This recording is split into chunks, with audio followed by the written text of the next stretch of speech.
हमारे यहाँ पर जब भी कोई एग्रीमेंट किया जाता है तो कोशिश यही की जाती है रूटीन में कि कोई स्टाम्प पेपर हो, और उस स्टाम्प पेपर के ऊपर वो दस्तखत करवाए जाएं और वो मुआहदा किया जाए। मुआहदों को जो डील करने वाला कानून है वो है हमारा कॉन्ट्रैक्ट एक्ट। कॉन्ट्रैक्ट एक्ट में मेरे नॉलेज में नहीं है किसी भी जगह पर ये लिखा हुआ हो कि आपने किसी फलां पेपर के ऊपर ही मुआहदा करना है या स्टैम्प पेपर के ऊपर ही मुआहदा करना है। किसी भी कानूनी मुआहदे के जेन्युइन और लीगल होने की रिक्वायरमेंट क्या है? वो रिक्वायरमेंट ये है कि दो आकिल बालिग लोगों के दरमियान मुआहदा हो रहा है, ठीक है। एक कोई इनसेन पर्सन है, वो पागल है, उसको अपना पता ही नहीं है, लेकिन उसके नाम कोई प्रॉपर्टी है, वो प्रॉपर्टी उसको विरासत में आई हुई है या उसके वालिद ने उसके या किसी ने भी उसके नाम लगवा दी है, तो वो उस इनसेन का किया हुआ मुआहदा वो काबिल कबूल नहीं है। या किसी माइनर के साथ मुआहदा नहीं हो सकता, माइनर का कोई गार्डियन, कोई वली जो है वो उसका मुआहदा करेगा। तो आकिल बालिग होना ज़रूरी है, ये पहली एक शर्त है। दूसरी शर्त ये है कि वो जो बंदा जो मुआहदा कर रहा है उसके नाम, वो जिस चीज़ का वो मुआहदा कर रहा है वो उसका मालिक भी हो, उसकी प्रॉपर्टी भी हो। तीसरी शर्त ये है कि वो जो भी मुआहदा हो रहा है उसके दो गवाह भी मौजूद हों। तो वो कागज़ बेशक सिंपल हो या वो कोई स्टैम्प पेपर हो, स्टैम्प पेपर पे हो तो ज़्यादा बेहतर है। सादा कागज़ के ऊपर भी ये एक जो कॉन्सेप्ट है, ये एक जो गलत फहमी है लोगों के दरमियान जहनों में कि सादा कागज़ के ऊपर अगर मुआहदा हो तो उसको हम लीगली इन्फोर्स नहीं करवा सकते, ऐसा नहीं है।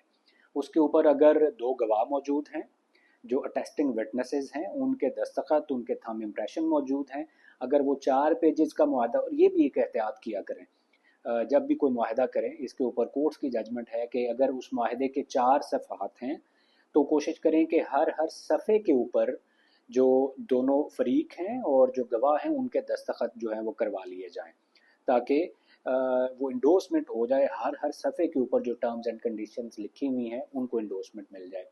तो सादा कागज़ के ऊपर भी अगर मुआहदा हुआ है और उसके ऊपर दो लोगों के दस्तखत हैं, थंब इम्प्रेशन हैं, तो वो मुआहदा लीगली इन्फोर्सेबल है, कानून में उसकी बिल्कुल वैल्यू मौजूद है। उस मुआहदे की बुनियाद के ऊपर आप उसके किसी भी एक फरीक जो उस मुआहदे से डेविएट करने की कोशिश कर रहा है उसको वो जाके कोर्ट में उसको इन्फोर्स करवा सकते हैं।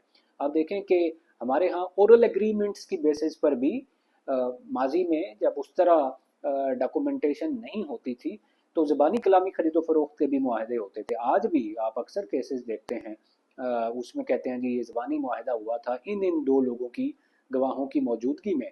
तो अगर वो साबित करता है उस ओरल एग्रीमेंट को तो वो कोर्ट उसको वो मानती है। तो वो तो कागज़ पर भी नहीं है वो ओरल एग्रीमेंट, कानून में बिल्कुल उसकी गुंजाइश मौजूद है, लेकिन जो ओरल एग्रीमेंट है वो ज़ाहिर है उसको इस्टेब्लिश करना, उसको साबित करना मुश्किल हो जाता है।